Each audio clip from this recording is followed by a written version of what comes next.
Shall we start? Yeah. Wait, I do the intro. I forgot. This is starting so well.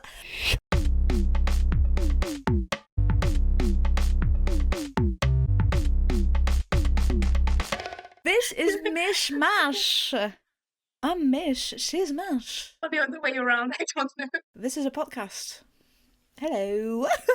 Hey, so how's your weeks been? It's been 2 weeks, right? Yeah, it's been 2 weeks. Since we last recorded. Yep. Yeah, how have they been? How has your day been? Something funny that happened? I don't know. Aisha Charlie Kirk? Should we talk about it? I forgot. I was like, I knew you were going to say it because I talked about witches last time, and especially witches' curse. So maybe, Maybe you should just put a disclaimer like that wasn't us. We don't have that kind of skill. No, that wasn't us. I can give you who did it, I can give you who put the fucking curse, because I have the article. But yeah. Womp womp. Sorry. Hey, I was like, did something funny happen since we last recorded? And then I was like, yeah, something really funny happened. I kind of had to let you know that I said it. Not much to say beyond that. Yeah, it happened. It was funny. It happened. Hey, he passed how he wanted to pass, Yeah. If anything, he got everything he wanted. So anyway, my weeks, it's been fine. I hate working. I'm sorry, I cannot live to work. I hate that. I mean, yeah, it doesn't make any sense. I mean, I can't. The basic of working is that you do it to live, so it's pointless, right? Yep. Anyway, job sucks. I went to the movie theatre, not this week, last week, and I've seen Sentimental Values. It's been pretty good. It's a very good movie, not gonna lie, it's very good. Mm-hmm. What is it about? It's about family. It's in Norway. Imagine I'm already, it's a North country. I don't know which one. Norway, Sweden, well, there's history there, sorry. But it's about family, and of course, I'm gonna love it, because it's about theatre, it's about movies. And it's about daddy issues as well. And mommy issues. The dad has mommy issues. So, Oh. pretty good. But yeah, okay, it's about a family. The dad is a director of movies. He's been making movies. He's been writing movies. He has 2 daughters. The oldest is an actress. If he had 2 actresses, she's a comedian. And the second, she works as like an archivist or something, a historian. And I believe that she was influenced by a grandmother's passing, so a dad's mother, who killed herself after some time because she was a part of the resistance at the time. And, she went through horrible torture. Yeah. And, she moves on in life, she has a kid, and then, it happened. So it's a French movie, right? No, it's... Shit, hold on. I'm trying to get into movies. Joachim Trier is Norwegian. Terrible summary, but hey, still something. Okay, I'm just gonna read the plot of Wikipedia, because we love Wikipedia in this podcast. Absolutely, we do. After the death of their mother, Cecil, the estranged sisters Nora and Agnes Borg are forced to confront their distant father, Gustav, a once famous but now almost forgotten film director who abandoned the family when the girls were still young. Nora, now a driven stage actress, has prioritized her career above all else, while Agnes chose a stable life with a husband, child, and a secure job, creating a stark contrast that further strains their relationship. Gustav, convinced that an autobiographical screenplay he's written will be his ticket back to fame, wants to tell the story of his mother, who took her whole life in a family home in Norway. See, that's a funny thing. Because I'm saying that's funny. Why? Because we don't really know. There's this thing where this actress that he's working with is telling him, well, I want to know more about the mother. And everybody around is speaking, yeah, it's making the movie about the mother. But also, he made the choices. At first, he wanted his firstborn daughter to do it. And what we found out that the firstborn daughter actually tried to take her own life. So, there's this thing of maybe he knows, but somehow he wasn't there, and fuck him because he wasn't there, but why does he know, and why does he want you to play that role? That's fucked up, but also, that's fucked up because the role is so well written that he has to be played by you. And how does he know that you're so well suited for this role? Okay, so you watched it and it was good? So good. I mean, did he have a prize? I think it did. Did you cry? Oh yeah, listen, I'm going to the theater. I So love yeah. going to the movie theater alone because I can cry, I can laugh, I can be shocked by Mhm. myself. I can feel every emotion I want to feel. You can also do that when you go with me, I'd say. Yes, but also, I mean, I think when you go with your friends, not that it sucks. I'm not saying that because it's really cool to be like, hey, we've seen it together and it's so fun. But for Yeah. me, there's also something of like, you want to like make jokes together. I want to be like, hey, have you seen this? And like, of course you've seen this. You're right next to me because Yeah. whether I think when you're alone, you just focus on yourself. Yeah, it's a very different experience. And also there is the fact that I don't watch nearly enough movies. So I mean, it's a budget. I'm not gonna lie. I wanted to go this yeah. week. I was like, oh wait, I can't. Money. Yeah, I always like try not to look at the price, but you have no choice sometimes, especially when you have to pay for it. You can't not look at the price of the things when you need to calculate if you can afford something. And that's why we share passwords. Yeah. So yeah, but hey, how was your week? How's your day? Extremely funny that when we do that kind of conversation, I immediately forget anything significant that happened in the past 2 weeks. Yeah, imagine me. Imagine when Yasmin was like, been fucking fine. The fuck do I have to say? Oh yeah, I did do that. I slept a lot, but also not at the right time. Big issue that I have. Pretty sure that you're not supposed to sleep between 3 a.m. and 9 a.m. Like, especially when you wake up at 5 on work days. But yeah, aside from that, I don't think much happened of anything. I'm sorry, I'm boring. Have you taken your medication? Was about to say drugs, maybe. I actually took it today. I've been good. Well, I've been taking my antibiotics consistently, and I've been taking my cough syrup that you gave me Yep. today. Okay. Yeah. You can finish it. I don't think, not that I don't want to take it back, but I'm just like, if you're gonna give me like an 8 of a bottle, just keep it. Yeah, that's what I was gonna say. It feels like I don't want to keep drinking it because I'm gonna give us a little bit. It's so funny, be like, I don't want to keep drinking, but I have to. Speaking of which, what are you drinking today? Okay, listen. Last week I bought a Ojisha powder. Ojisha powder is it's like similar to matcha tea consistency, but it has been roasted, so it kind of tastes like hazelnut, like toasted bread almost. Oh, Toasted sesame, as I would say. But it tastes really good. And also it was weird when I first make it because I was like, it looks like hot chocolate, and then I put it in my oat milk, and then it looks like, when you mix instant coffee. Yeah. I thought it was that for a second. I was like, why does it look like coffee? But yeah, it doesn't have a lot of caffeine. And also I made a matcha because I need caffeine still. Yes. And I drink a coffee this morning as well. And then I had a soda energy drink this lunch. I'm fine. And I also have a glass of water next to me just in case I don't like it. But yes, I'm having 3 drinks right now. But you. Oh. I love that I'm not even concerned anymore. Like, for me, that's not an excessive amount of caffeine for you. No, honestly, this week I've been nice. I've been a good girl. I've had like a coffee this Monday. Didn't take any coffee Tuesday, Wednesday. Okay, I had a full shot espresso yesterday, and then another espresso the afternoon. But that was it. I didn't take a coffee. Anyway, we don't have to keep talking about myself. Oh no. You don't want us to dedicate the entire episode to discussing your coffee habits. Hey, now we know why we have a section called caffeine, okay? Yeah, actually funny that you say that because we do have one today. Yep. For me, I'm drinking a cup of, 2 packs of instant powdered coffee. I emptied my chocolate powder box, and because there wasn't that much of it left, and then sugar and almond milk and caramel together, and vanilla extract and cinnamon and some concentrated. Okay. I know I just described an aberration to a lot of people. Coffee is just too bitter. Do we want to keep talking about ourselves? Or should we move on into a section? I don't know which one we want to start with. I think we can move on with the section. How would you feel with starting with a little, once again, as we did last episode, scribbling on the walls. Oh yeah, you give me something, and I kind of want to do like a casting of it. Yeah, that implies that I know actors. Okay, yeah, we can do this. We can. I have thoughts, unfortunately. Yeah. Okay, can I give you something to start off? Yeah. And then, like, if you have actors that you definitely like, if you have one or two actors that you definitely want to see into it, you tell me, and then we go from there. Maybe I put in if I know like two actors. Uh, I'm thinking like, kind of like this director was like, I'm always gonna work with him. I'm always gonna find a job for him. I really want to have Coleman Domingo. Googling him right now.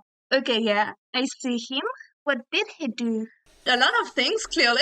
Yeah, I have to watch Sing Sing. I haven't seen it yet, but I have to watch it because apparently it's really, really good. He did so much stuff, and I haven't seen any of it. Okay.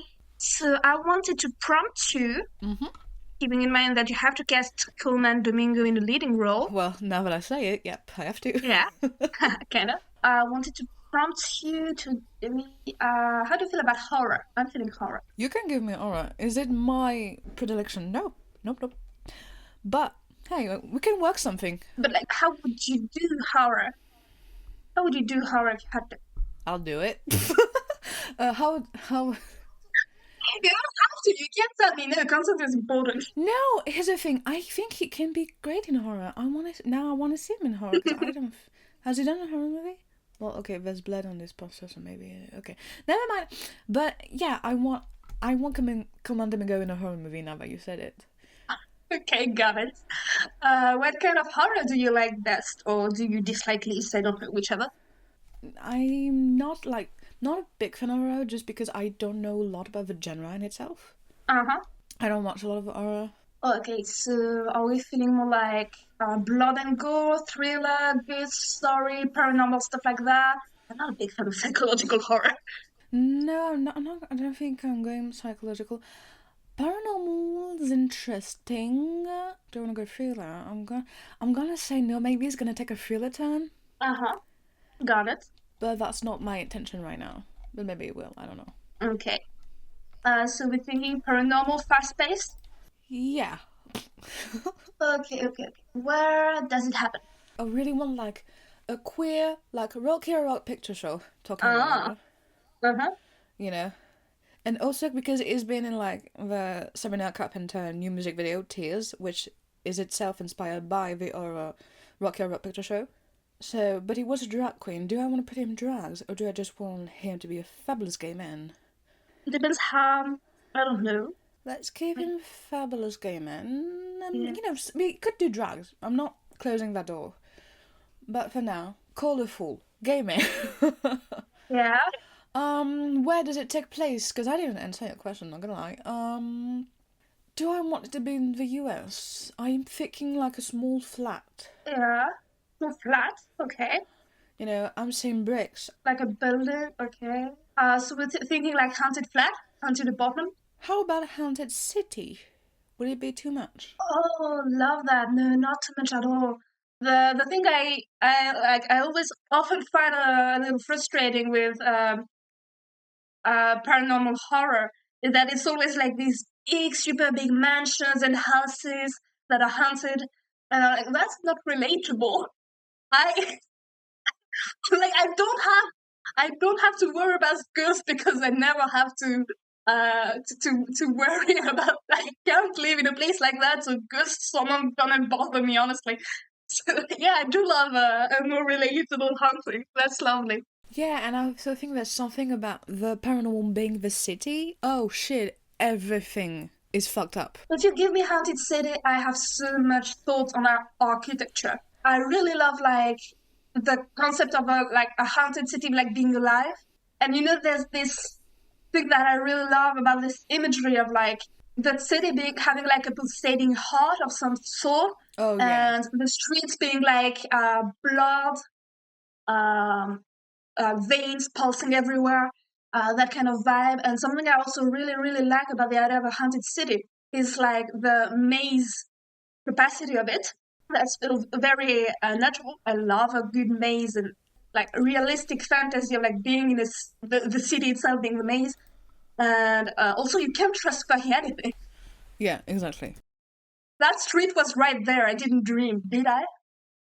That's fucked. I love that. Yeah, and also there's this something of, now I'm remember, this game we played, in which, this horror game, in which there is like, oh, you can run as far as you can. Maybe outside of the city you're in, it's still gonna be fucked up. Maybe the only safe place was your apartment, but you left it and it's too late to come back. Oh, you mean the zombie one we played? Yeah. Yeah, oh, that was fun. Yeah. Yeah, absolutely, absolutely. That's like, but And also you left your apartment because, yeah, I mean, also because of the game I had, joke. Like, well, I'm staying. And Chris would be like, game over, you guys. Game done. extremely funny to imagine zombies can be stopped by closed wooden Yeah. door. Anyway, yeah, love that. Architecture, are you having any thoughts about like the visuals of the city one? I'm thinking like a lot of towers, and there's something about it. You have like this side with bricks, and also maybe there's a richer side. Maybe somehow there's this open. Maybe they don't have it, but also where you live, there's this smoke. There's this. The lights are. I don't want to say shady, but not everything's working. Yeah. Also, important question. First of all, what's Domingo's character's name, and where do they live in the city? Do I want him to be rich? Because I do want him to like. Maybe I'm just being too nice to him because I actually like the actor. Because I'm like, because now I'm thinking I don't want him to struggle though. I'm like, oh, me girl, that's not how it's gonna work in this movie. He has to struggle. Yeah, it is a horror movie. There's an interesting aspect to it where you can be like, yeah, this character makes a lot of money, but somehow he's struggling. So there's a reason there. There's something that's going wrong with that. Maybe I don't know. Yeah, let's make him rich. I want him to be like super rich. But the value of having like a haunted city was that it was relatable. But also, I do want to give that character's money again. But okay, how about this? Hold on. How about this two main character then? Yeah. Because maybe we can do like a contrast on how the super rich character is living versus the one who not so super rich. Yeah, I love that. Really loving that. Again, what's Coolman Domingo's character's name? I can't keep calling him Coolman in my head. You can't? Okay, let me find some names. Oh, the horror of coming up with names. Josh? Absolutely not. I had to. Oliver? No. Ew. Owen. Owen, God. I'm just saying, but yeah. Owen? God. I'll start with Owen so you can stop calling him Coleman Domingo every time. Yeah. But maybe I'll change as soon as we figure out who the character Yeah. is. And who is the deuteragonist you're thinking of? The second protagonist? I want in contrast a woman. I still want to make a woman of what make? No, I still want a woman of color. Okay, yeah, got it. Will it be the movie in which it would be a good movie for Jenna Ortega? Listen, she's a very good actress. She's very talented. She just always speaks terrible movie. No, you know what? Better. Ayo Debris. Love that. She is. Oh yeah, remember she was cool. I think we cast her in another movie already. Wonderful. Did we? Or maybe. Yeah, I think it was one of mine. And what? Okay, so you said Coleman Domingo Ayo Debiri. Yeah, definitely. Yeah. What is her character's name? You're just kidding. Shit. Fuck. Hold on. Nora? Nora, got it. So Owen and Nora. Yeah. Again, we're gonna keep the names so we can stop calling them by their full name, and maybe I'll change. Yeah, because it feels like when you start talking about bad shit happening, then it gets weird. Yeah, absolutely. So you said you wanted a rich character and a character who's struggling. Yeah, she's struggling. Yeah, okay, got it. You know what I just realized? I'm keeping my alcohol consumption in check on accident because I haven't been able to drink almost. And probably I'm not going to be able to in the entire month, so that's good. Okay, because almost like for a second I'm like, are you complaining? Then you'd be like, God damn, I wish I could be drinking. I mean, no. I'm like, hey, that's good for my liver. Aside from the Tylenol, that's good. So yeah, Nora we called her, right? Yeah, because I've seen I've tried watching The Bear, and I'm still intent to keep watching it, but it's a very stressful show. Yeah. Yeah. But she's Yeah. so good in it, and I'm like, I want to see more of that. I want to see more of her. Hey, she also starred in a Black Mirror episode. She's done some horror yet. So the city is haunted. What does it? What does it do to its inhabitants? Of course, it's going to be about capitalism, isn't it? Yeah. Hmm. Because maybe the city is draining you? Maybe the city's eating you. Yeah. Oh, remember the idea we had, like, The factory that eats you? yeah, the factory, yeah. It was a zombie one, wasn't it? Yeah. But this, gonna be ghost. It's gonna be ghost. I don't know. I love that this episode is just us being like, hey, remember this one time we did zombies? This other time we did Yeah. zombies? It's been 2 times we've been talking about the... Yeah, last summer was definitely the zombie era. Do we want a place that's like the equivalent of a mouth where you go and you just like get swallowed by the city and disappear forever? Where would be the mouth? Would it be funny if it's like a supermarket?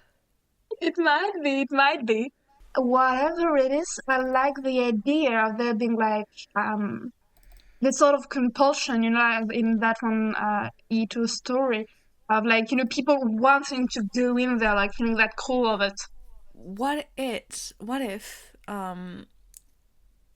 it's like going into your TV, because everyone has one, but there's a specific show advertisement that's like, oh, I want to go in. I want to go in, but I mean in it, in That the really, TV. yeah, that really feels like we're writing a Black Mirror episode now. Well, this is White Mirror. Oh no. Um, I cannot speak about that joke. We can move on. I was thinking like, because if we want to keep it like a physical place in the city, perhaps the TV telling you to go there, and then we can keep and we can do oh my god, the overwhelm of ads.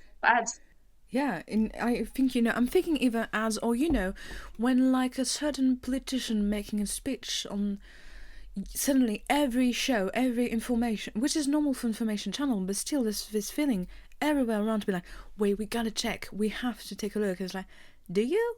Do you have to take a look? Oh, but he's making a speech, we have to know. Do you? Do you have to know? What I'm thinking about is like, so absolutely, and you know how like ads are completely taking over our life. Like you're like, oh my god, I don't want to watch TV anymore because like these bad news and bigoted speeches are turning on repeat every day, and it's a nightmare. So like you turn off your TV and then your phone is at it, and then you try to listen to music and the music interrupts, and then there's shit like that in your music apps, and it's like a nightmare, and you're kind of like, Yeah. people surrender to that. Yeah, let's do ads. Let's do ads because I still want like the rich character. I still want Owen to be affected by it. Yeah. But I think there's something about him being like, oh, I don't watch the TV because I can do something else. Maybe he's like an artist, he's like a painter or something. And it's like, oh, I don't have any fucking paint. I don't know. It goes outside and it's almost like this Times Square space. Yeah. With a bunch of ads everywhere.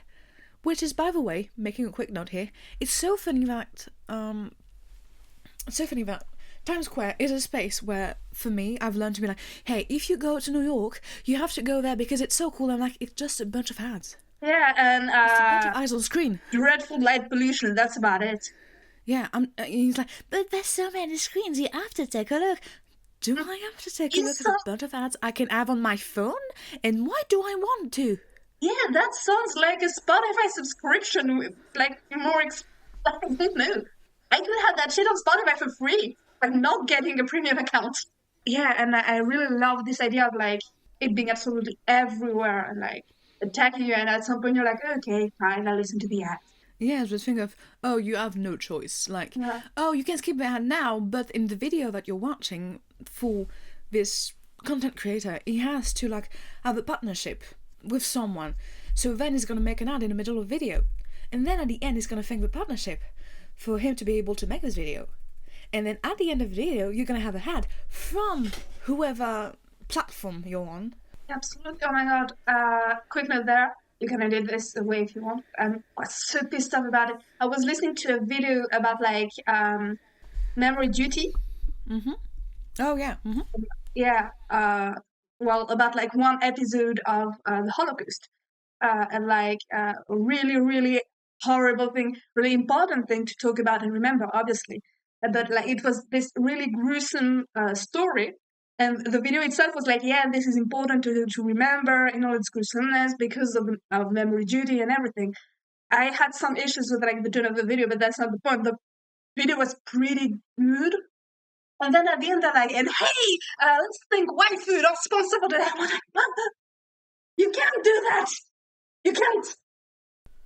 Yeah, I had like, no, I want to call it similar, but there was something, well, yes, very similar.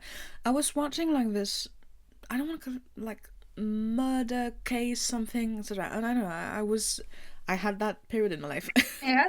that lasted 2 hours. Anyway, I was watching a video on it. It was like a 45-minute video, and suddenly, like 20 minutes in, the guy makes an ad for betting online. Oh my god, that's another issue. Yeah, for online bet. It's like you've made an entire, like, you spent 5 minutes on the first video to say, but this poor woman whose murder hadn't been resolved. And suddenly you're like, hey, you guys, what about betting? What about this poor woman? Yeah. First of all, yeah, like the concept of I'm not into true crime in general, but like, don't try to sell something in the middle of a true crime podcast. Oh my god, like have some decency, please, please. And also, yeah, we should, one day we're gonna dedicate an entire section of Scrap Radio to online gambling ads and influencers promoting them, because there is a lot to say on the topic. Oh, yeah. Yeah. Hey, you wanna make all your fans addicted to gambling? Hey. Anyway, back to the movie. But hey, as soon as I said, but gambling is bad, you guys. Like, oh, thank God you said it. Yeah, that was so helpful. Anyway, I don't think we Especially in this tiny ass font. Sorry. Yeah. What were we talking about? We were talking about the movie, because I'm like, we should not speak about it too much today, because we're gonna do a Scrap Radio about it. Yeah. Where were we? The ads are everywhere, and they're sending someone to die somewhere in the city. You said supermarket. I'm great for that. How do you feel about like the bigger version of the supermarket, which has a high understanding of the US is a mall? Yes. Go to the mall. And then you go to the experience place of the mall, which is obviously Hot Topic, and you die there. So I don't know why I said. When it's actually Forever 21. Oh my god, yes. Sorry about that, I forgot. Oh yeah, you go there when you're 21, and that's why all 21 years old people disappear in there, and that's why they're forever. I'm gonna stop talking now. Yeah, so when you're young, you go there, and then you can go to the bar, because now you're 21, babe. Alright. Yeah, because everybody knows American citizens don't drink before they get to 21. Yeah. Well known. Because that would be illegal, and people just don't do things that are illegal. They can't. Yep. Illegal. Bad. It's bad. Mm-hmm. Yep. The law forbids it. So, what in the grand scheme of like people living in a haunted city and dying and capitalism killing you, what makes our protagonist special? Why is it special? It can be the tragedy that, like, his story can be interesting. Like, he thinks his.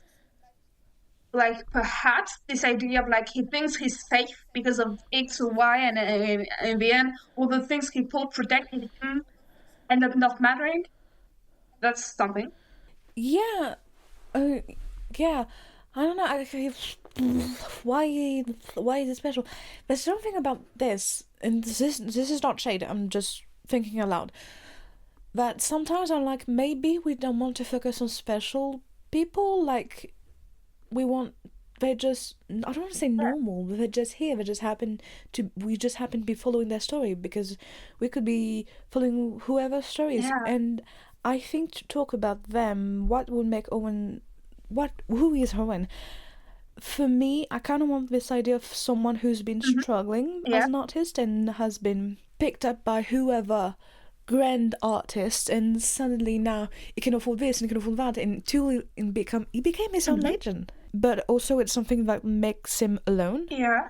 It's something that I definitely want to play with. That's something we can speak about later, but like in the first poet archetype, poets, artists, whatever kind of art, were like this myth we have that society undertakes so much that struggling, whether it's financial or mental illness, usually both, comes along with genius.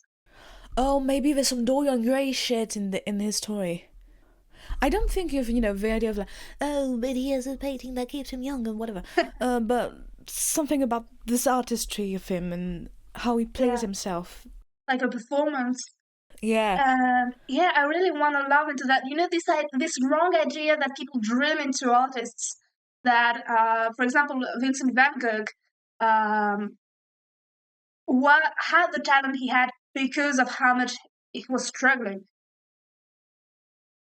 And people like dream really harmful mentalities into artists, such as like, well, if he had met, we would not have he would be alive. Shut the fuck up.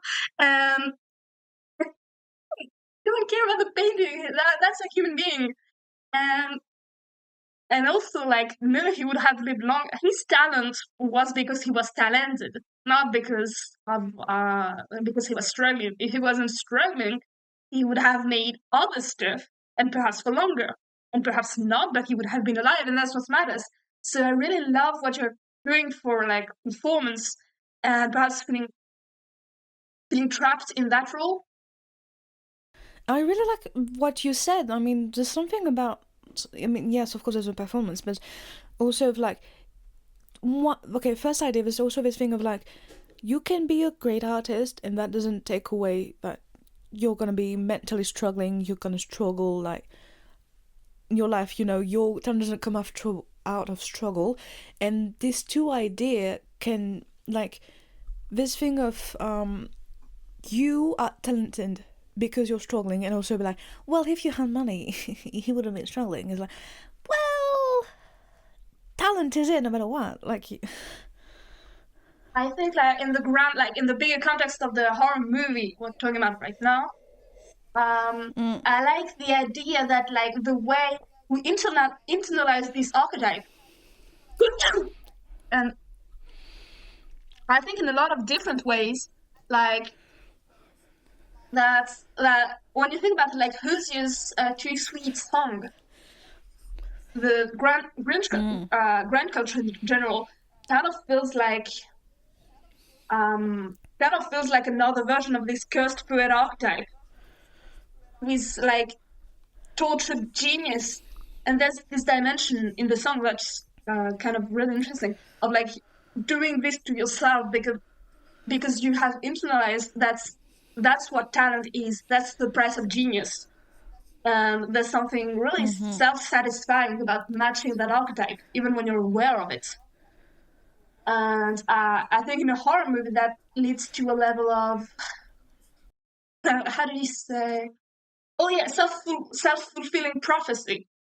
Because if you're like, well, I am cursed, and you find yourself in a horror scenario, you're like, well, that's my destiny. So you're not gonna fight it because you're like, that's the price of my genius. I made a deal with the devil, something. So yeah. Quick note. I don't think it's gonna be a movie. I'm saying this like we're actually making it. Anyway, I think it's gonna be a TV show because, like, think about the long term. Like, you cut an episode in Elf and we see his day and her day. Next episode, her day, his day, etc. Yeah. And do you want like what was the name of that one movie I saw once? Love Actually. Where they sort of like very separated, and at the end they come like they come together in a single plot. Yeah. And so we talked about Owen's deal, and I really like that character concept. How do you feel about Nora's arc? Nora's character in general. I think in contrast, I kind of want her. Well, I do think that she's broke. She can have a job. I'm not taking that away from her. But I do think that in contrast to him, I think that she has friends. I kind of want to make friends. I don't want to care about family because not that I don't think it's interesting, but I'm just like, she got parents. Great. Does she got siblings? Maybe. I don't want to focus on family relationships. Yeah. No, I mean, like, logically, she might not be living with them. So, like, No, I don't that think she's makes living with sense. him. I think she's like 24, 25, something like that. And yeah, you can be, you can 100% be broke in the US and have a job. That sometimes doesn't happen. You Uh, can be broke and have a job. I do both. yeah, yeah. Amen, sister, going to that. Hmm. Okay, so, she has friends. She has a job. What job? What does she do? I don't want her to be like a Keisha. I don't think that's interesting. But also, I'm like, maybe that type of job, like, or maybe she works like a gas station. But I don't think I want that. Maybe she's what's it called? Maybe she's a waitress. Okay, got it. Yeah, I can. Yeah. Mm-hmm. Ooh, and we can have a shot of her serving food to him. Oh yeah. Yeah, we absolutely can do that. Question: how good a tipper is he? I think he's a very good tipper. I think he is because I think he recognizes struggle, but he doesn't care whoever is behind the struggle. Yeah, I like that. Okay. How do we want her arc? Like, what do we want that to be for themes, for like traits? Sorry, I was like, okay. Yeah. So, what do we want her arc, her themes? Okay. Like, Um, I think because she's young, there's something about hope, yeah. hoping that tomorrow's Oh, gonna be better. yeah, I was gonna say hope. Or, yes, absolutely. I read minds. Yes, you were just connected. That's normal. Yep. Or yeah, absolutely.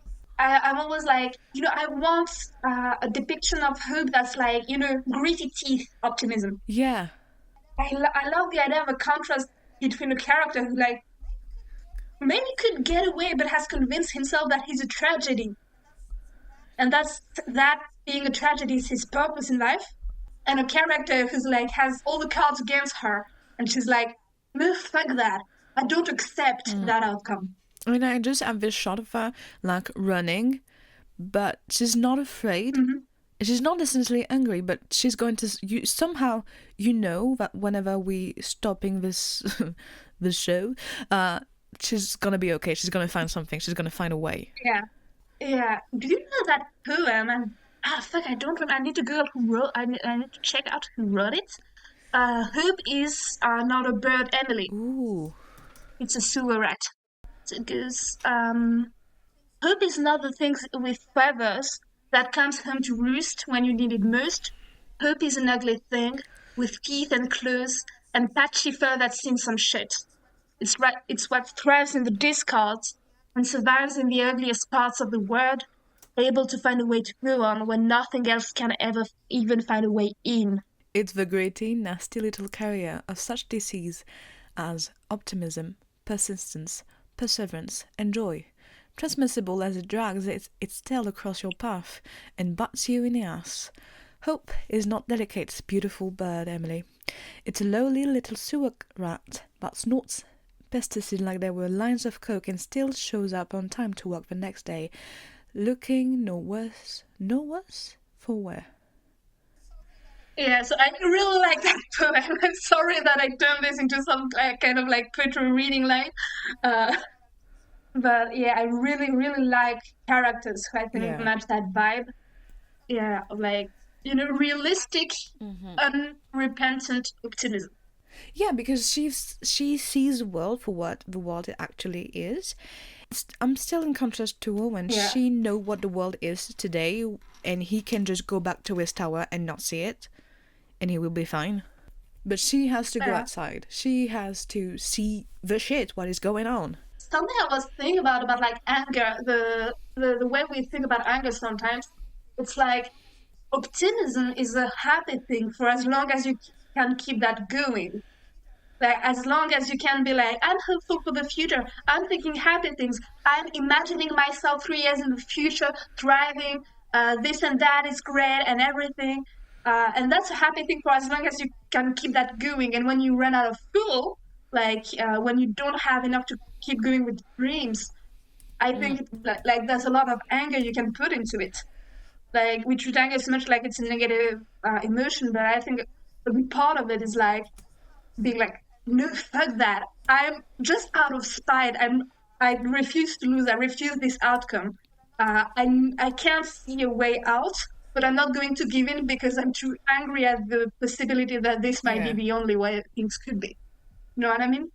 Anyway, so I love the contrast to the two characters. That's a movie that I want to. That's a TV show that I want to watch. Yeah, I'm like, wait, I want to make it.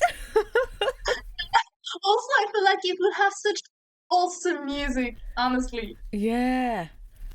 I love movie music. And yeah, um, yeah, you said skyscrapers, architecture-wise. But I really like this maze thing. Not to be like that one guy who's like, yeah, so the movie is dark, so therefore it's always at night, and you can't see jack shit on your TV. But I love when things happen at night. I do love it.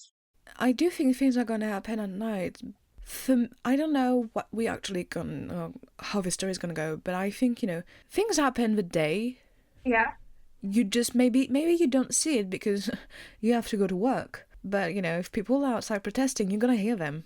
And oh yeah, absolutely, you can have this discrepancy between someone who's like again like tortured artist, kind of closed in and living at night, and someone who works during the day. Oh yeah, and for sure things are happening the night. Yeah, City lives 24 hours. absolutely. And like having them interact in like some kind of twilight moments. Yeah. Like for example, when he's going to dinner and she serves him food at the restaurant, that's a twilight thing. Yeah. While I was going to say, so at night, like yeah, I did mention like sometimes things get dark with the direction we're going in. Having things be too unnaturally bright at night because of light pollution would also be interesting. Mm-hmm. Oh yeah. Yeah, and also this similarity between it's when you go outside at night, it's bright because pollution, and it's kind of blurry because pollution, which is similar to when the TV is like shit. When TV isn't working, suddenly it's like, oh, it's blurry. Hold on, let me bit the shit out of it, like it's gonna work. Yes. Well, there was a time when you could just beat the shit out of TV and it's slowly right. That was great. Now you pinch it too hard, it breaks. Yeah, and also now, I mean, let's be honest. Who is watching TV? My grandpa.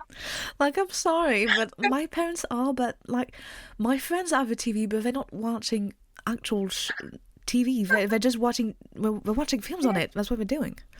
They're using the TV because they have a Netflix account. That's all. Yeah, my parents do that as well. Only person I know who actually watches like the news and shit on actual TV is like my grandfather. And also my other grandfather who watches the Pope. Oh yeah, the Pope. So I have like one grandpa who uses TV to watch far right stuff every day religiously, and I have one grandfather who is always connected on like Radio Vatican, like the TV channel. I want to rename Scrap Radio for Radio Vatican. Oh my god, this is so long. We won't, but it's so funny to be like, this is Radio Vatican. So, fascism, my guy. I just keep thinking about like, when the Pope died and they had to pick a new one. And I was like, this week has to be so important for my grandfather. He must be at the edge of his seat. Oh, I was rooting for one of them. I was like, hey, you know how great it would be if it were him. Again. I felt like a fan watching like The Voice and shit and be like, vote for him. I'm like, oh wait, you can, because you're not one of them. I feel like that was the window of opportunity for you and my grandfather to get along super well. Yeah.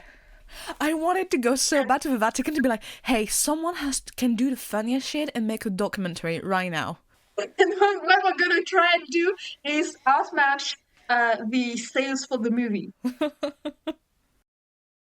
You know what would be super funny? A second Conclave movie. I would love it. Okay. Was Conclave this year? What? Was Conclave this year, or was it last year? I think it was this year. So Oh I think my the movie god. definitely was last year. Oh, okay, last year. Yeah, we almost talking And about that movie. Sorry, then my bad. remember how we tried to kill God on New Year's Eve, and then immediately afterwards some guy died, and then very shortly afterwards the Pope died. Yeah, we killed the Pope. So that's how I knew the real life conclave was in 2025, and the false conclave, the movie, was in 2024. Okay. Yeah. You can edit that out if it makes you uncomfortable. I'll edit that out because I just said we killed the Pope, so again, let's not put that in. I did not say we killed the Pope. I'd said it. You can edit the part where you just said it. It's fine. We didn't actually do it. Trust us. So, the movie, yeah. It's not a movie. Sorry. TV show. Sorry. And how do they feel about Smog? Like a Smog episode. For sure, yeah. If we want to talk about how capitalism kills people, I know a very easy way. You just choke all people in asthmatics and people with lung dysfunction to death in the general indifference. That works well.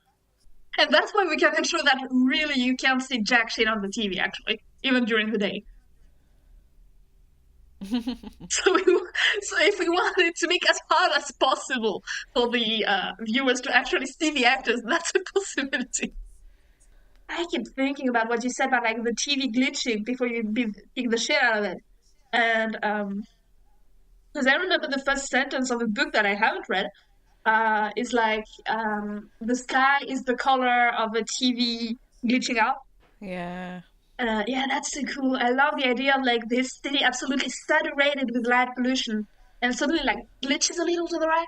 And also I feel like this idea of like when there's so much light and so much screens and obviously like reflective surfaces like windows and stuff like that, you're like, okay, which way is left, which is right, where is up and where is down, and getting super confused like visually about that.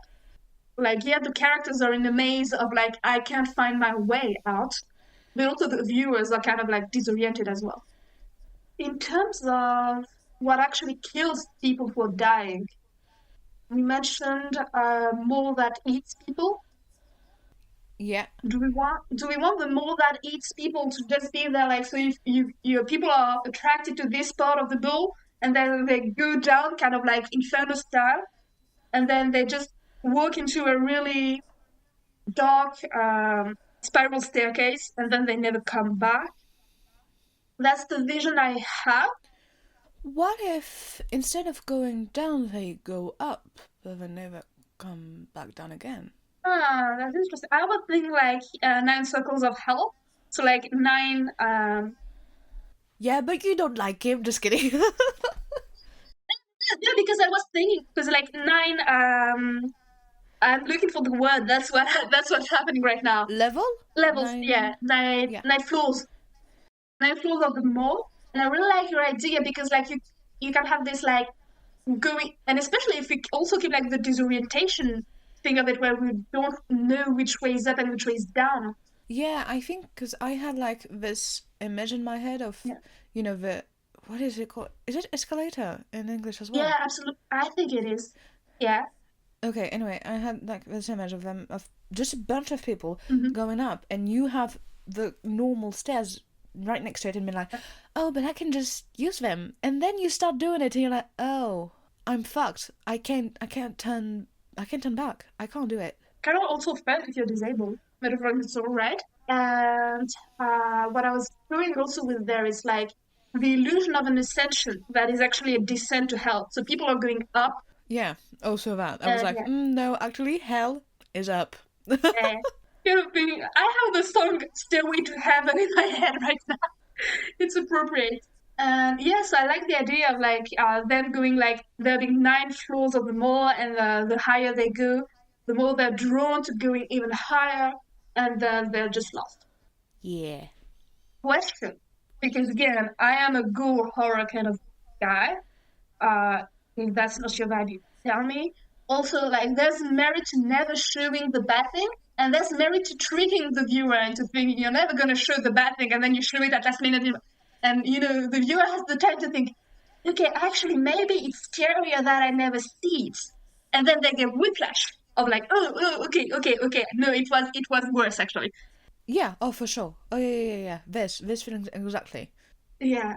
And I was wondering if you want to be like very literal about like there being like the character ending up upstairs at the 9th level, and it being like generally like the upper level is like straight up a dark mow of flesh and dead bodies everywhere around in the dark, and like the teeth going down like repeatedly like a machine. Yeah. Like just churning dead again and again and again as people walk straight into it, and like kind of having a very mechanical effect to it, like yeah, like roadwork machinery. Yeah. I'm a cool guy. We don't have to have that. No, we can. No, okay, I was just thinking if I wanted them both to survive in the end, and I'm going yes. Oh, I love that. How does he? Because I don't know how she survives in terms of mentality. How does he survive? Because I think we've been doing a lot of like in contrast to one another, Yeah. and I think what they both have in common is that they're survivor. They know how to survive. He may have forgotten because he doesn't, he doesn't need to fight every day for it, but he knows how to save his own ass. Oh yeah, and like that's this idea that like he's found like some compliance into it in a way of like, well, this is my destiny. I'm a tragedy. That's the point of my existence, and like perhaps meeting her changes him in a way that he kind of remembers himself in a way. Yeah, for sure, I still want them at the end to be separated because there's something about him almost stuck being alone. Yeah. He cannot, not that he cannot survive with people around him, but he Just doesn't, maybe he stops seeing people as actual people and sometimes he's just seeing them as what they can do for him. And it's like, well, I'm better on my own, actually. Whether she knows the power of community, she knows that, some friends are better at something than others and she can help them and actually caring about others. we want her to save him from like the 9th level of the mall. Not as in, I will give you a hand, but as in, I have opened this door. Yeah. And you've seen that door and you went through it. Yeah. You don't know, maybe you don't know that I did it. Yeah. But the viewer know. It's like, okay, it's almost like, yeah, this young generation is actually helping the older one, because the older one helped this younger generation to be able to move on from what the older couldn't do. Yeah, absolutely. I can see like the idea of them being in the mall together, not necessarily like with each other, but like at the same time. Yes, I mean, definitely I can see them like on the same floor and then maybe the different floor, but some are they in the same shot. They're just maybe not interacting with one another. Absolutely. I love the idea of making a TV show with 2 protagonists and having people play Charlie, being like, hey, she's in that frame, like in the background. Oh, for sure, yeah. It's Yeah. like, oh, and maybe it's gonna be annoying as a viewer because like they just need to talk to each other, Absolutely. please. And yeah, and I love the idea if you want to do like the smug also of them losing each other.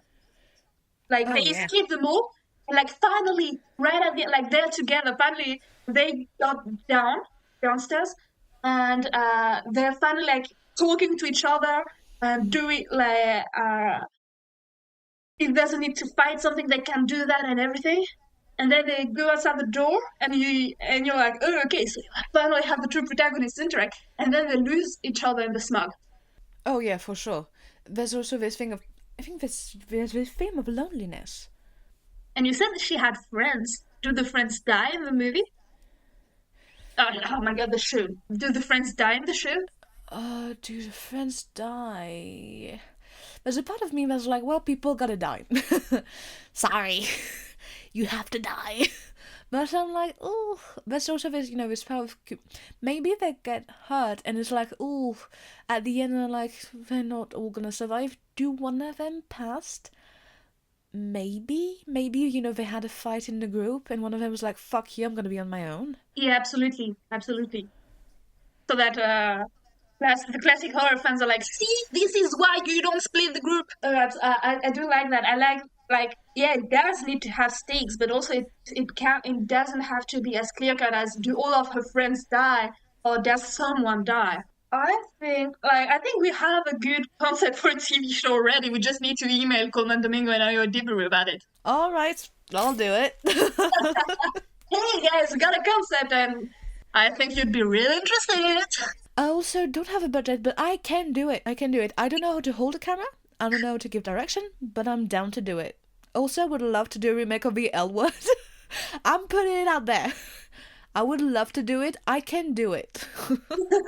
If you have, just happen to have, a 9-level mole, a giant mouth at the end, that would be perfect, actually. Honestly, you guys, hey, we can do, special effects. We don't have...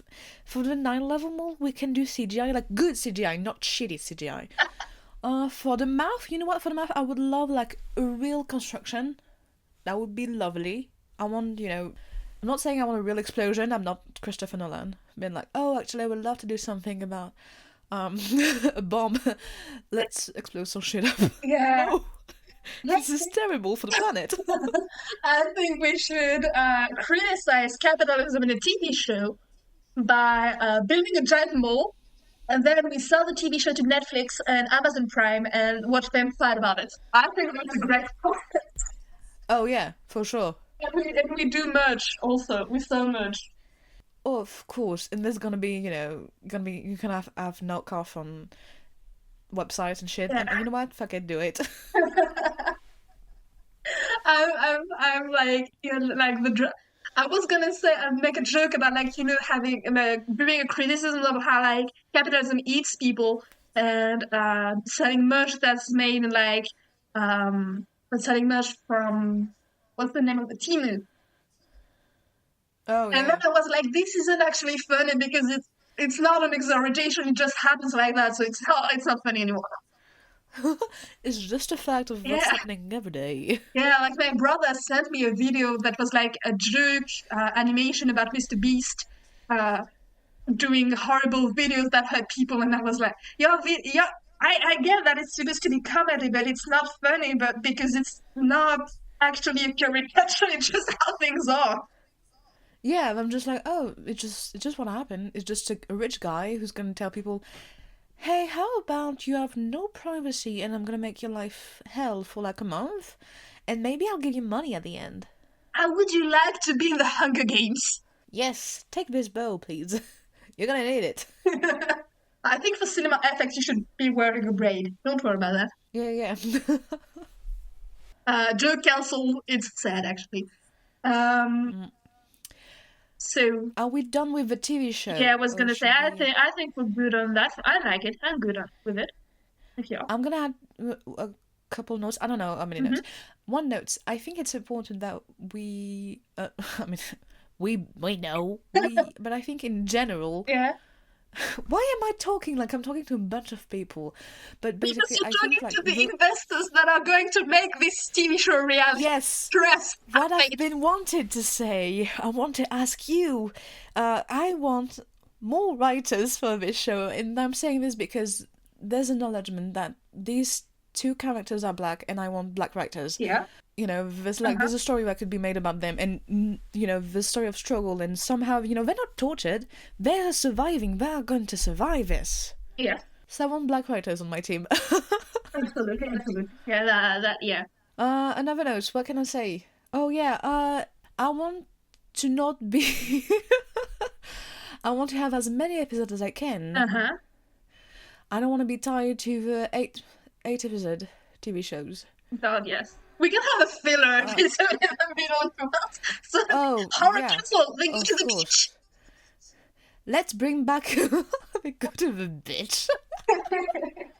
Also, I've seen The Studio. The Studio is a show is an Apple TV show. It's really good. And at first, I was annoyed at the timing because it's around 10ish episodes. Yeah, it's 10 episodes. But the length of each episode goes from 30 minutes around, like 20, 30 minutes. And at first, I was annoyed because the first episode is a 45 minutes. But then watching it, it makes so much sense why it's 20 minutes, why it's 30 minutes. Because the story in each episode doesn't matter how long it is. Sometimes because it's so stressful, you're like, I'm glad it's short. And for this show, you know, I don't want to be tied to the 45 minutes, but I don't want to be tied to 20 minutes either. If it has to be an hour and plus, it's gonna be an hour and plus. Absolutely follow the breadth of the story rather than like a format. Yes, I will take money on my PayPal. Oh my god, I forgot to say last episode, we have a coffee. Yeah. You don't have to give us money, by the way. I'm saying this to our full followers. You don't Because have to give us one of money. them is going to jump at the chance to give us way more money than we are. Yeah, please don't. Yeah. But like we do have We do have one. We made it for just like, hey, if we have, I don't know, 20, no, too much, 10 people listening to us. Like, you know, if you want to give €2, I'll take it.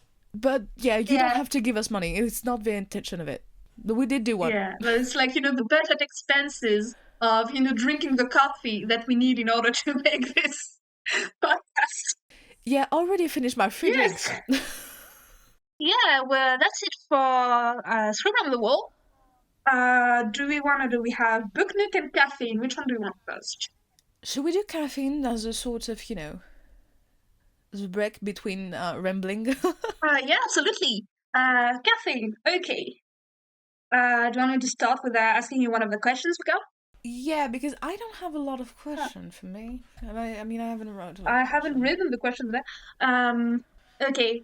Can I take one of the death row questions and you take the other?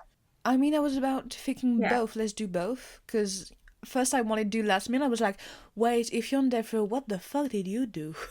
Yeah, I think the concept of caffeine also that we gotta go fast, think fast. Okay. What is your favorite die in terms of dice? Ooh, I was about in terms of death. No. And I do mean from D6 to D20, D4 to D20, or D100. Yeah. I mean, okay, D100, like if we're talking the big D100, it's a terrible dice. Okay, so the concept is that you answer really fast. And like, I'm like, flash question, which is your favorite? And you're like, okay, D20. You know what I mean? No, and you know what? Fuck the concept. No, my favorite is D12. Okay, got it. Wonderful. It's Do you have any follow-up on why? because I like it. Next question, just kidding. No, because I don't know. I somehow, for me, the D20 feels like too much. Mm-hmm. But also I'm like, I want as many sides as I can, but the D20, yeah. I think in terms of feels too much. shapes. But the D12, I don't know, it's still satisfying for me. Yeah, absolutely. I think like also in terms of like people make really, really beautiful dice. And I think in terms of shapes that support the beauty of the dice, the D20 is a really good one for it because the D20 is doing too much almost in terms of numbers. But the D12 also has this really neat shape that is, I think, perfect for like if you want to put something inside of it and have that vibe of like having something glowing inside of it and stars and stuff like that. Question for you. Yeah. I'm just gonna pick it. What would be your in real life D&D class? Well, I'm definitely a wizard. Nerd.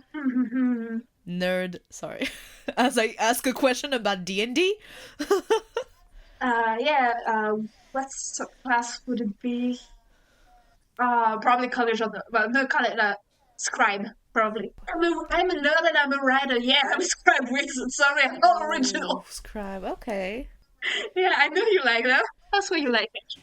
No, I really like Scribe. Yeah, It's really a subclass I want to play someday. I just need it to make sense. yeah. What about you? Just, what's your D&D card? My D&D class, it's so awkward because I know I would be a very awkward bard, but I'm definitely a bard. Absolutely. No, no, absolutely. Yeah, you are a bard. And also, It's like a shy bard. It's like, you're not very good at your job. I'm like, I'm sorry, I'm trying. you do have a wonderful voice. Also, Oh, thank you. yeah, we are podcasting. Yes, we are. What I think, oh, I don't know, because okay, I like College of Creation because you know we create stuff and shit, and Yeah. but I'm a nerd, unfortunately, so we Yeah. say College of Law. Yeah. I mean, both fit you.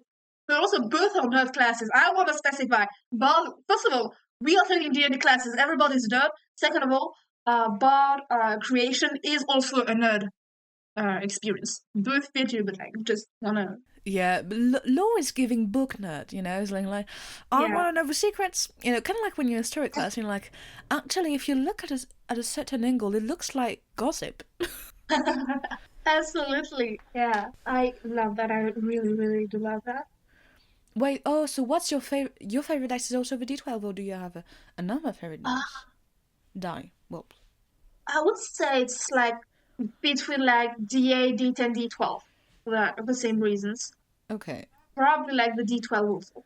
But like, yeah, any of the three is really cool. okay. Okay, next question. Again, quick. Coffee or matcha? Ooh, coffee. Hey.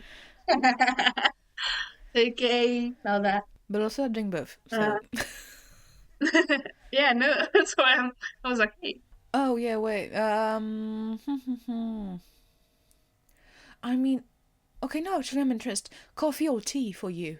Tea. Yeah, I figured. Yeah. I'm sort of like, I actually like the taste of tea, so that does matter. you know what? That's on I me. like, do I like being awake or do I like the taste of something more? I should have said caffeine or tea. Tea. Ah, shit. Well, this is our divorce. Just kidding. You cannot divorce me of something as petty. Also, I made great improvements on my on reducing my caffeine consumption by starting to drink coffee, and I'm really proud of myself for stopping the energy drinks too. I think you should support me on that. Otherwise, you're a bad person. Spoilers. I'm a bad person. Just kidding. Hey, it's cool. Release yourself from the pressure of trying to be a good person. I watched The Good Place. Apparently, that's impossible. Yeah, but also, is it? Just kidding. We might need like perhaps do scrapping or something about philosophy. I mean, definitely, you can't be perfect, but being a good person is doable. Yeah, but like also what does that mean? And is it better for the focus to be on who you are, or on the actions you do, or do the actions determine the becoming?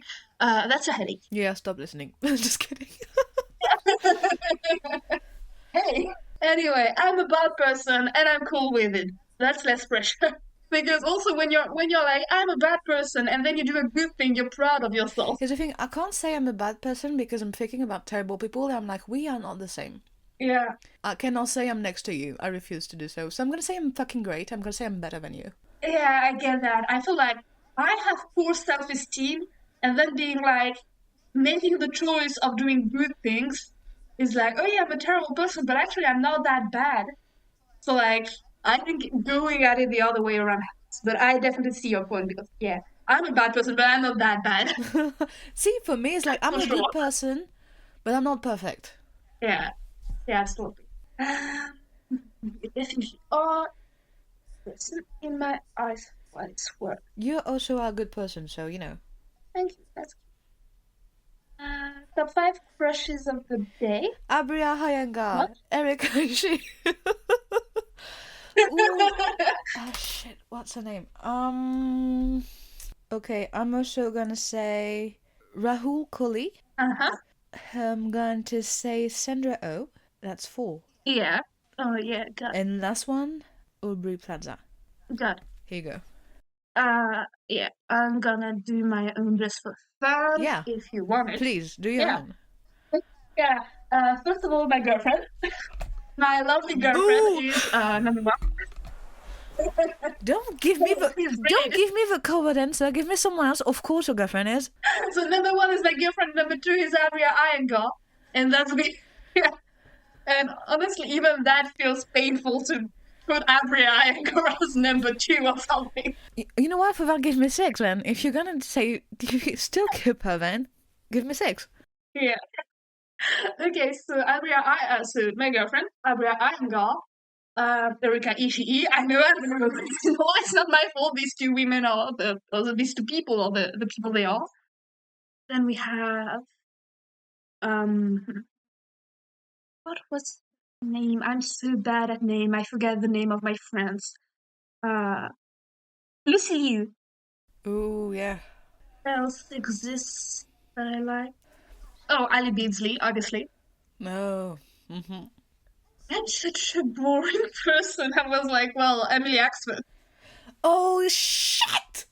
I was like, you need to leave the D20 stage. I know. I'm not even listening. I'm not even watching D20 right now. I'm not. Oh And I'm my not saying this against you. I was thinking this about myself when I stopped at Eric. I was like, you gotta think about something else, someone else, yeah. quick. For my defense, Erika and Nabria, I was not thinking D20. I was thinking the other show that I promised I would not speak about outside of public. Yeah, just part of my soul is attached to Ali B and Stay Forever, I feel. Yeah. Yeah, and I'm not on the list, so I'm just taking notes here. Just kidding, just kidding. That is hilarious. We should keep that ball.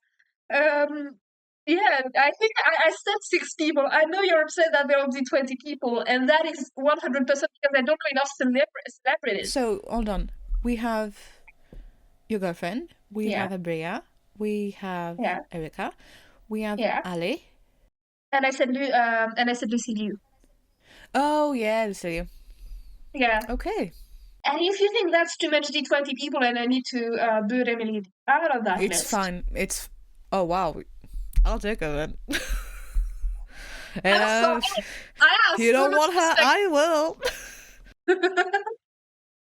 I have so much respect for this person, and also I don't want Brian Murphy to kill me. I'll take both. Just kidding. I have 2 ends. Again, in the list of people who I don't know, this concept is so silly in terms of crisis. So yeah, Angel Hayes. I don't know if you've heard of her. She's a rapper and she's really, really talented. Okay, no, I haven't heard of her. Okay. Do you have a question you want to ask? Or do you want me to ask you a question? Okay, again, in the question that we can edit, if you're like, hey, let's not do that. You killed someone. How? I do have. I'm gonna get in jail. I do have pulsions sometimes of, I'm like, I'm going to strangle the shit out of you, but I don't. I never killed anyone. I don't intend to do it because I can control myself. Yeah. But I think if I would do it, poison them, cut them in pieces, acid bath, drop them in the river. Here you go. I love that you gave me both the killing and the taking care of the body part. Really, really thorough of you. Or other possibility, you're killing Rasputin. I'm not gonna say more about what I had in mind. Just kidding. Kill Rasputin, Beryl. You can be honest with me. You know what? Okay, my question to you that would be so funny if I was asking it's like a quick get to know question, like, are you more early bird or night owl? And you're like, so how would you kill someone? Top 5 crashes and also top 5 murder methods. I'm gonna ask another question because I don't want to do the how about you? But I will come back on how would you kill. Yeah. What superpower would you want? Super speed. Ooh. But like not like Flash Gordon level of super speed, because okay, I know people who are listening to this are probably DC fans. I like Flash. I think Wally West is awesome. I think Barry Allen exists, and even though I am throwing so much shade at him, It's just like I don't even know. Flash not something to kill me. I just think Flash exists in a universe where so many superheroes are so OP, and I'm like, your superpower is that you go fast. Why are you also healing so much and traveling into through time? That's I'm like I like super speed, but like keeping it simple. You know what I mean? Whirlwind. Yeah, I mean that's the point. That's how whirlwind came to be. I know. I was during the whole time when you said super speed, I was like, that makes so much sense now.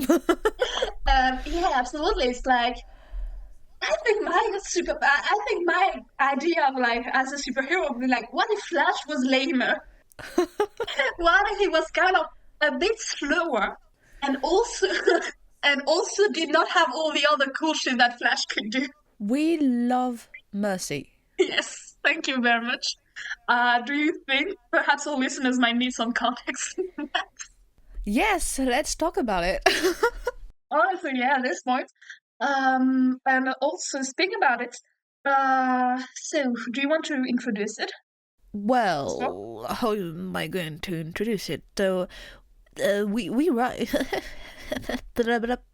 Well, we write stories, but we haven't written anything yet. But yeah, as I don't know how to introduce it. We made up superheroes because we like creating characters and stories. So we made the Reckless Universe. We made New Babylon.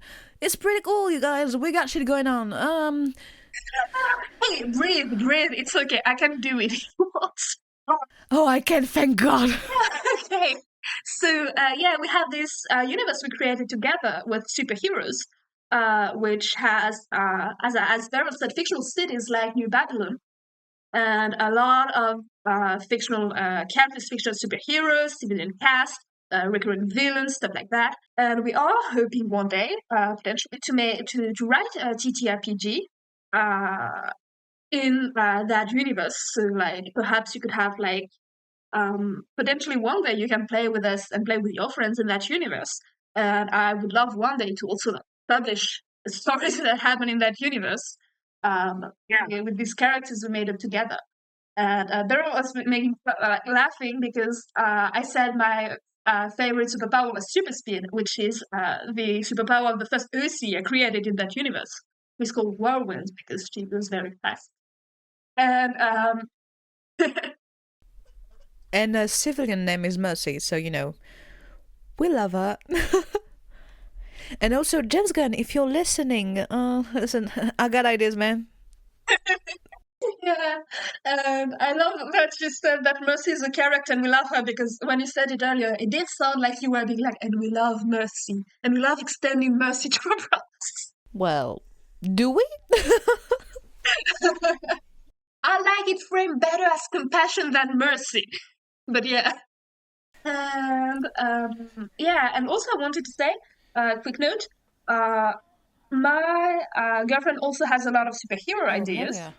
And she was like, hey, we should like have a comics company one day and like have our universes published in the same under the same name, perhaps in two universes that like have the same name, and then sometimes we can do crossovers, For sure, yeah. Hey, yeah, absolutely.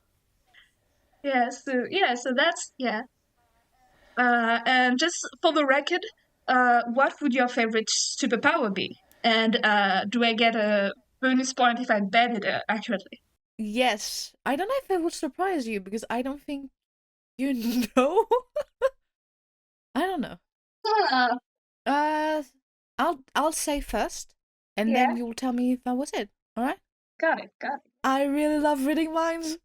I love it. Yeah, here's the thing. Everybody's like, but it's so difficult. Okay, loser.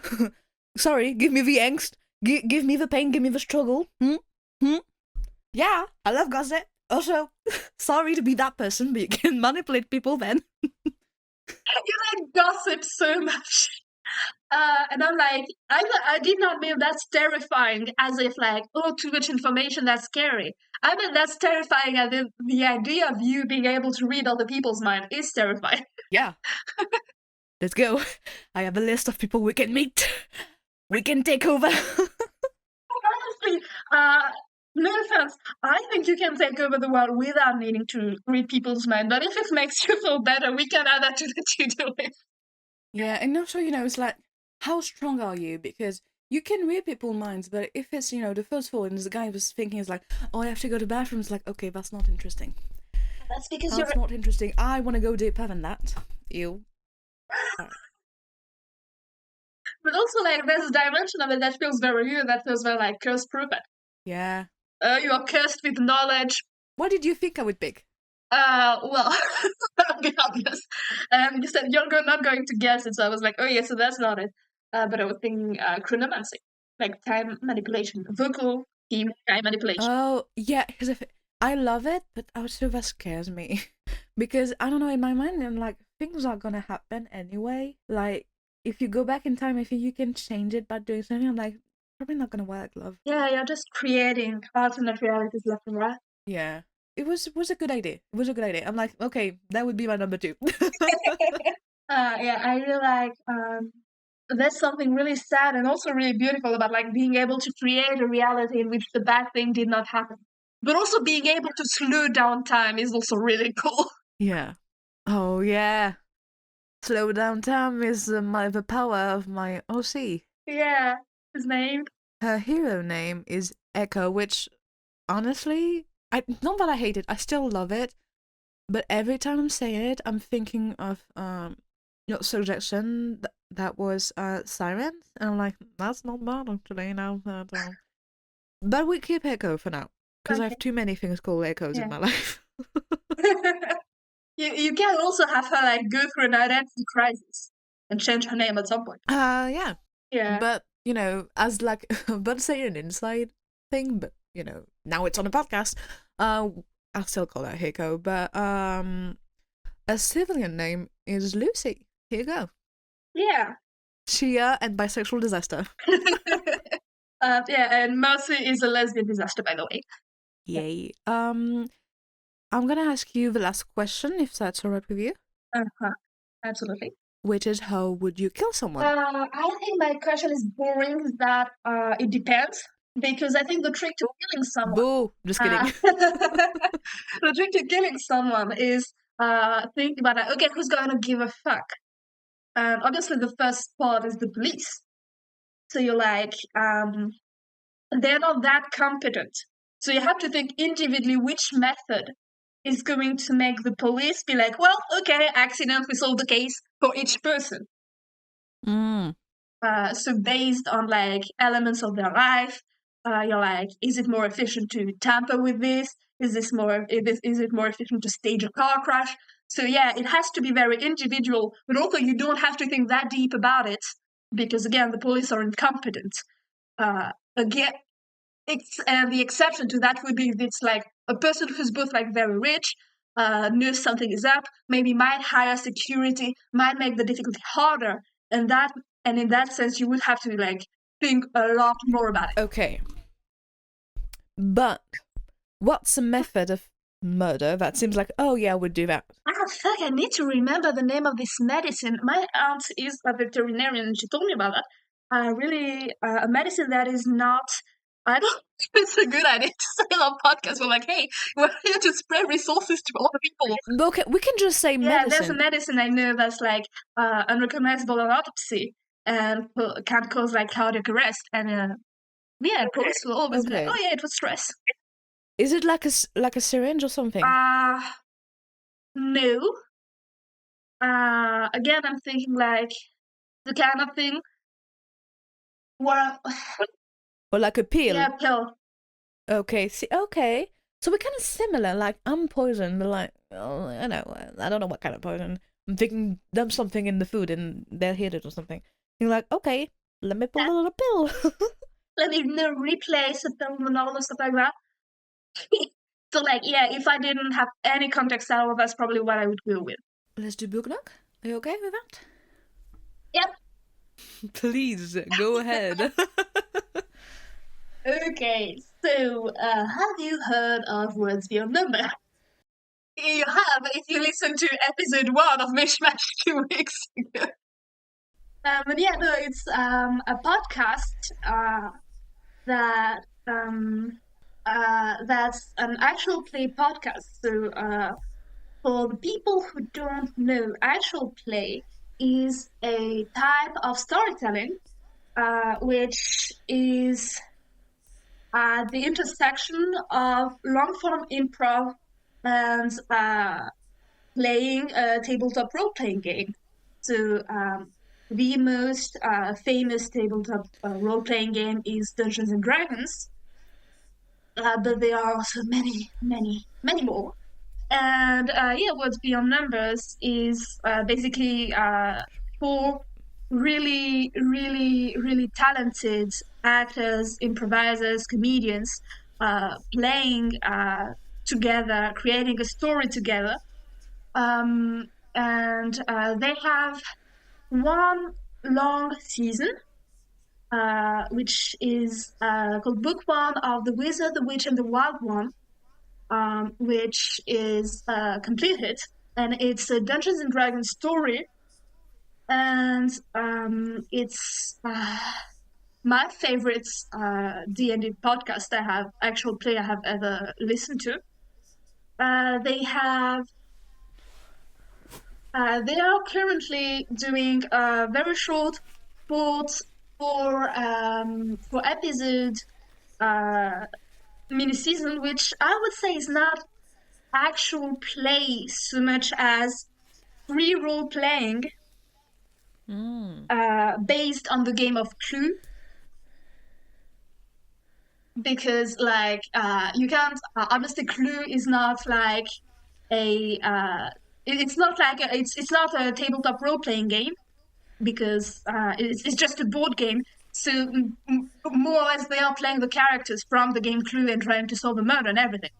But it's incredible that these people have come to an extent in the actual play that they can, that they have played together so much that it really feels like they can trust each other to know what to expect. Yeah. Yeah. And they have another long-term sci-fi season coming up. And it's going to be really cool. So that's Words Beyond Number, the podcast. In terms of members, we have editor and producer Taylor Moore, who also, I think, does like editing, perhaps sound design. Yeah, he's so good. Yeah. And we have and for like the comedians that play into it, we have Abria Iyengar, Erica Ishii, Lou Wilson, and Brennan Lee Mulligan. And so I think the one I'm going to speak about most, because it is over and because it changed the way I look at storytelling, is The Wizard, the Witch, and the Wild One. Spoiler free, right? Yeah, obviously spoiler free. I wouldn't do that to you. Thank God. Yeah, you just have to not read my Tumblr post, and then you're not going to. No. Yeah, I'm seeing the tag. I'm like, nope. Yep. I'm out. I tag very generously to give you the opportunity to blog the tags and not see that. So it's a really compelling story. So the story is DM'd by Brennan Lee Mulligan. So he basically creates they create the world together, but most of the world building is him. And basically he plays like all the other characters there, and they three play like the main characters in the story. And so in terms of main characters, we have Suvi, who is played by Abria Iyengar, who is one of my favorite fictional characters ever, has such incredible character design. Like, not even just speaking, like, her description at the beginning is incredible, but like, character design as her theme, her story arc, everything. Really, really one of the best written characters ever. And she's a wizard from a place called the Citadel in a fictional world. The Citadel is basically a tower made of glass, which contains a city, which contains cities inside of a giant academy that raises wizards to serve an empire, and that raises like more wizards. and she's young. I think she starts the story at 19 years old.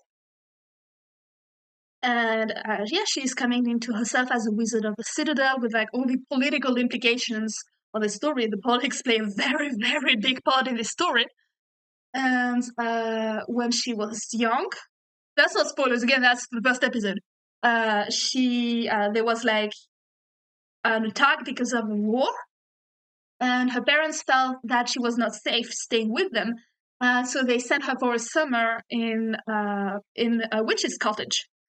And then she met the other two characters. So we have Ame, who is a witch, and when she meets her, she's the witch's apprentice. And Ame, who is played, by Erika Ishii, and she meets a spirit from Spirit World who crossed into the mortal world, who is named Ursuline, and who is played by Lou Wilson. So two also really, really, really cool characters. So they spend a summer together, and then Suvi goes home to find her parents died, and she was adopted by her adopted mother then. And then Ursuline and Ame also part ways. And then the story picks up as they are adults and they have to find each other again. Because the old witch who took them together for one summer just died, and there are a lot of complications that come to it. And so they find each other again after so much time.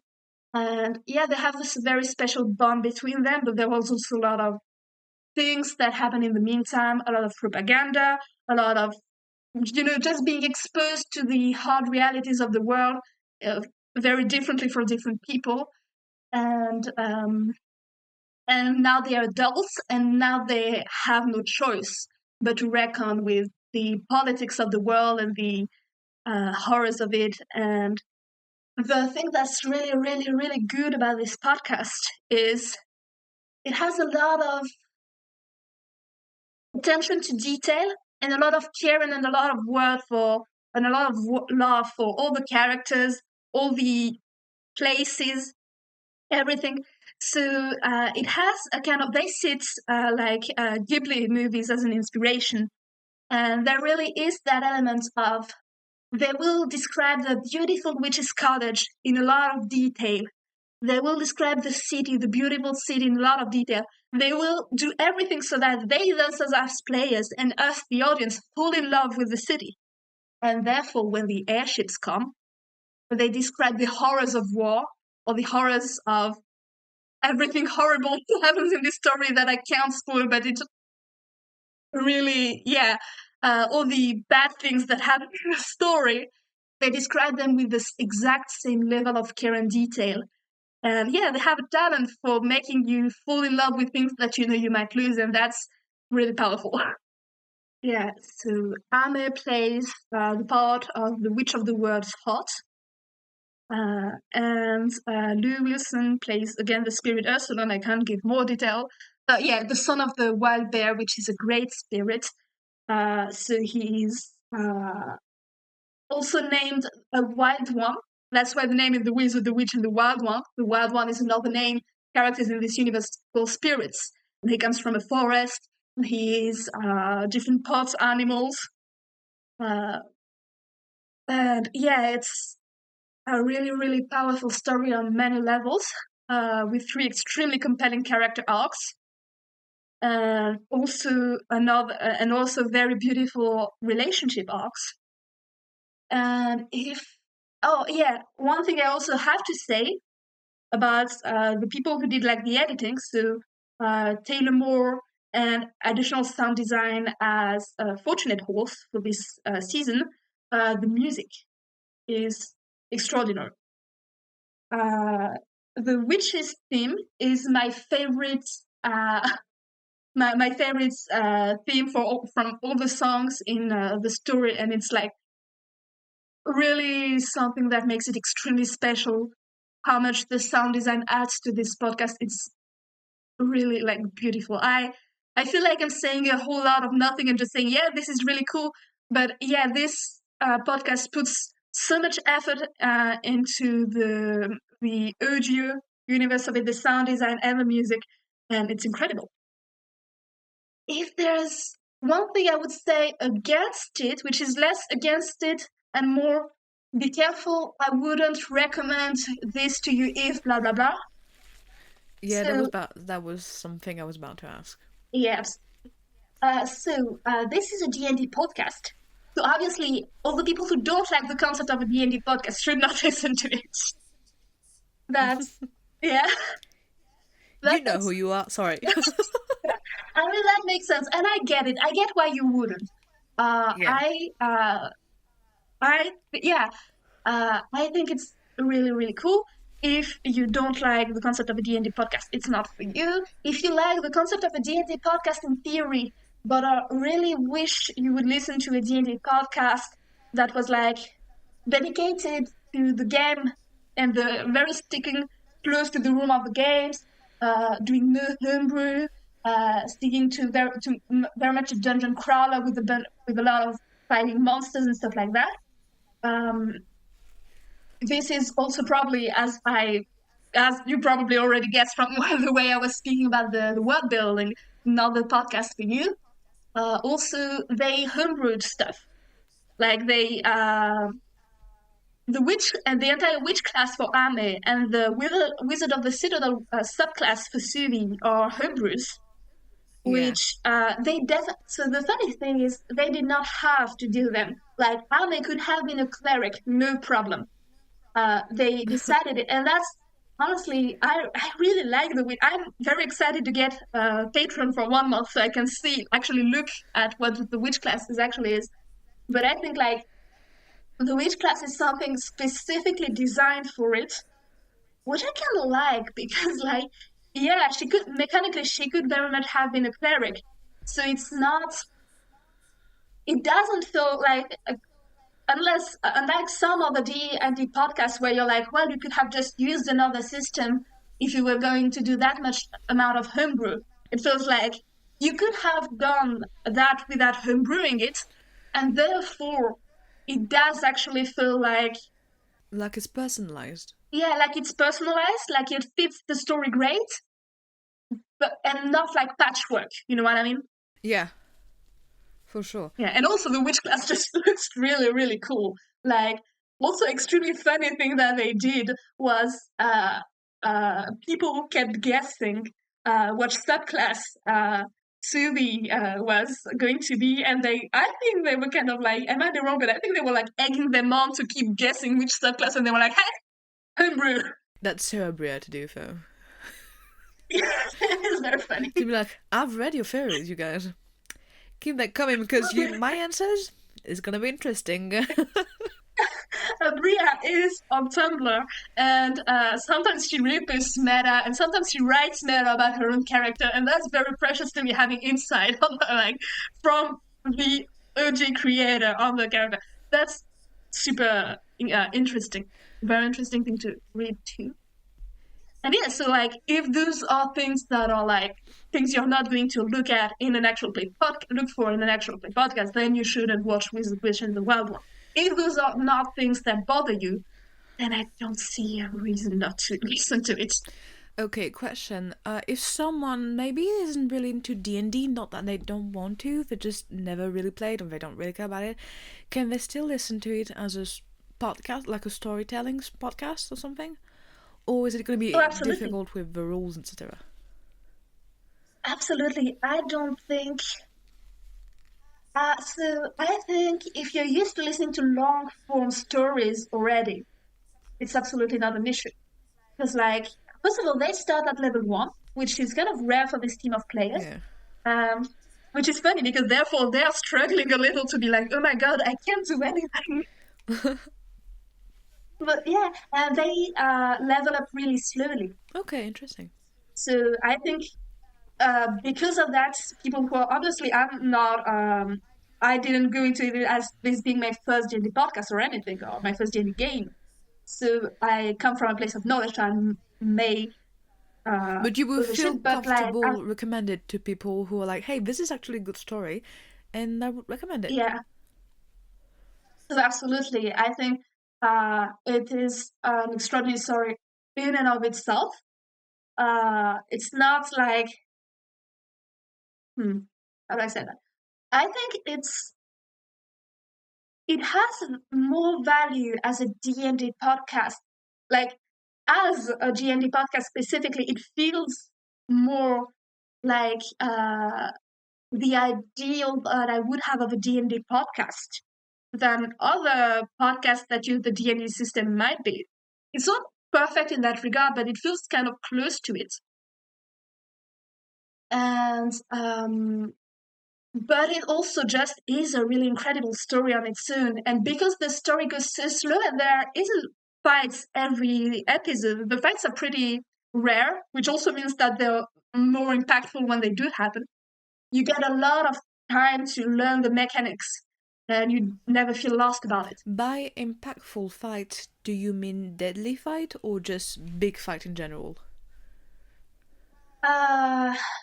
They are small fights, they are big fights, but I do think that also comes back to the other thing I mentioned earlier about how much detail and care they put into stuff, making you care about every little thing. Yeah. I think every fight is very deadly. Not even because some of them are that much of a threat, but just like the characters are very young, some of them are very sheltered. They start at level 1. The world is big and scary. So yeah, in every fight that happens, you're like, they could die. And also, they could get hurt, and that's bad. And the fights vary also greatly in, how do I say, in what? Like, some fights is going to be like a classic D&D fight. Yeah. Of there are 3 people, they have like this one magic item, and they have this opponent that they have to fight. Some fights, it's like level 1 characters fighting in the same fight that level 12 and level 20 characters are fighting. Yeah. So it's more of like, how do I use the things that I have to get out of this alive, to save this important thing that I want to say, to minimize damage. And it's really interesting to look at it that way.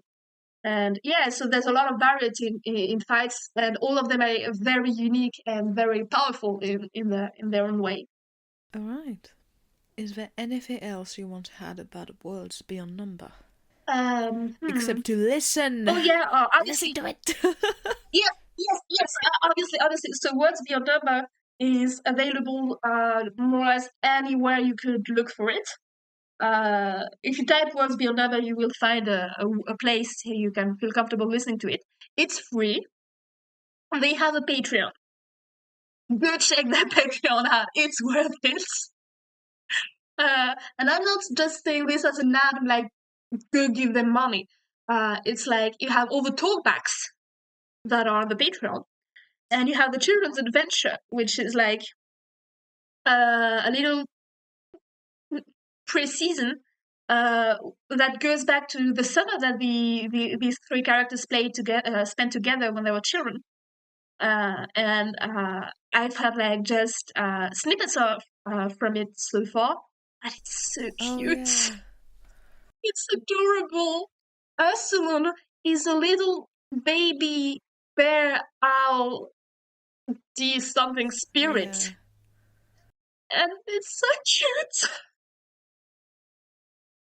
Lou Wilson is an incredible actor, and when he plays children, I want to cry. Because like he does it so well, and then sometimes these children are gonna get hurt, and I'm like, no, don't do this to him, you monster. So yeah, go check out their Patreon. It's really, really cool. It's like $5 a month. Yeah. And yeah, you can definitely go there for just 1 month and listen to everything. They encourage you to do that. So yeah, check out the Patreon. It's cool. That's all. Yay. Well, that was it for Book Nook. Should we do an outro? Well, we don't have an outro, but should we? Well, thank you for listening to our podcast. I hope you had a great time listening to us, yeah? I hope it was as fun for you as it was for us. And we'll see you next time. I'm Mish, she's Mash. That was me. Yes. You can find us. I'm still gonna go back on this. You can find us on social media at. Shit, I always forgot. Because I haven't posted anything. I'm not gonna lie to you people. On Instagram, we are Mishmash Podcast. On TikTok, we are. Shit. We are Mishmash Podcast. I haven't posted anything yet. You can find me on Tumblr at Little Lord Fauconroy without the U. You can find Chris at. What's your go? Glitter. Not slash. What the fuck is it called? And Dash. Dash. Thanks. Glitter dash stained. On And that's Tumblr. it for Mishmash. Yep, on Tumblr. And you can also, hey, I now have an Instagram, which is also glitter stained, which glitter dash stained on Instagram. I don't post anything and I don't go there, but you can find me there if you want. And also, we have a Discord. You can join us. I didn't put the Discord link. Well, it's fine. Ask us for the Discord link. We have it. Yeah, it's also in my bio on my Tumblr account. Yeah. All right. Well, that was it. Thank you. Bye. Thank you for listening. Goodbye. Bye.